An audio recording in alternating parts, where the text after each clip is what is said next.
بخاری صاحب اس حوالے سے میں قرآن مجید فرقان حمید کی آیہ مبارکہ سے مدد ضرور حاصل کروں گا۔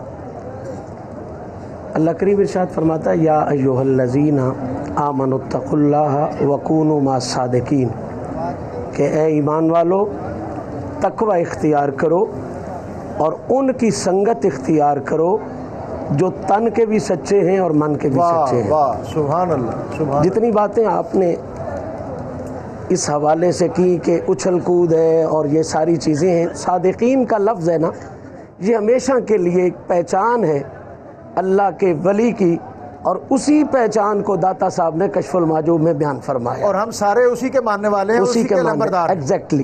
اور میں اس کے لیے تھوڑا سا آپ کا وقت لوں گا، وہ یہ کہ صادقین کسے کہتے ہیں، صادق ہیں کون؟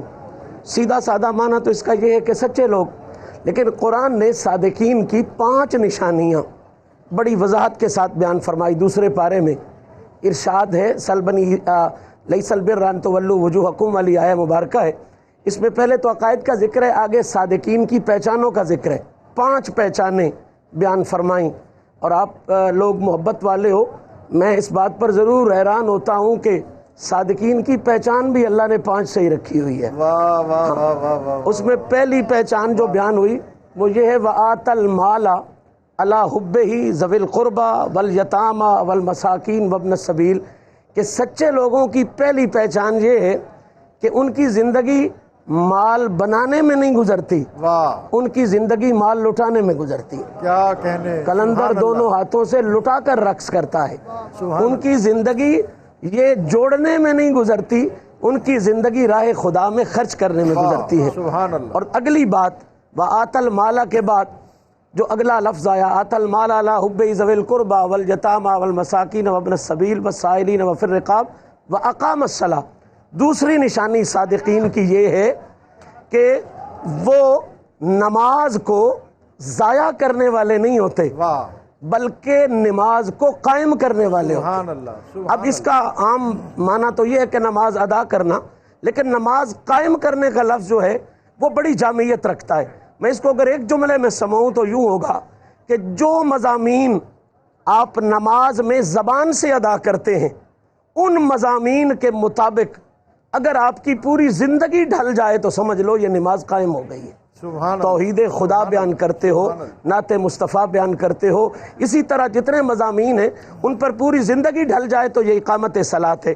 اور اگلا جملہ بڑے دھیان سے سننے والا ہے وَآتَى الزَّكَاةَ، وہ زکوٰۃ جوڑنے والے نہیں ہوتے، زکوٰۃ لینے والے نہیں ہوتے، زکوٰۃ دینے والے ہوتے ہیں۔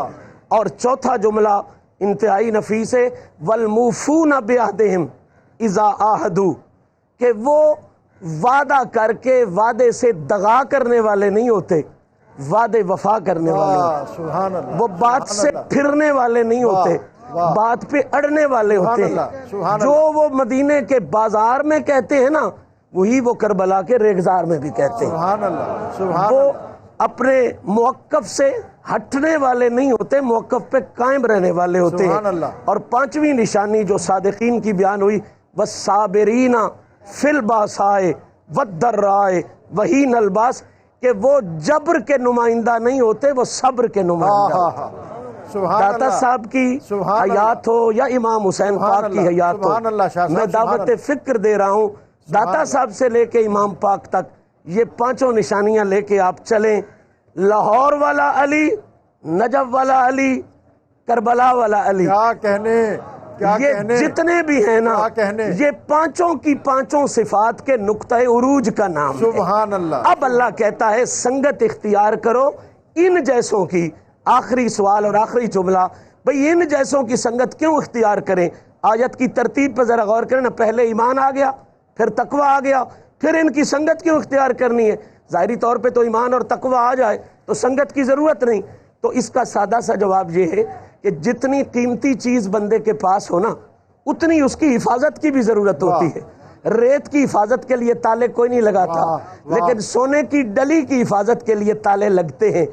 بالکل اسی طرح سونے کی حفاظت کے لیے لوہے کے تالے کی ضرورت ہے، ایمان اور تقوی کی حفاظت کے لیے داتا کی سنگت کی تالے کی ضرورت ہے۔ سبحان اللہ، سبحان اللہ، سبحان اللہ۔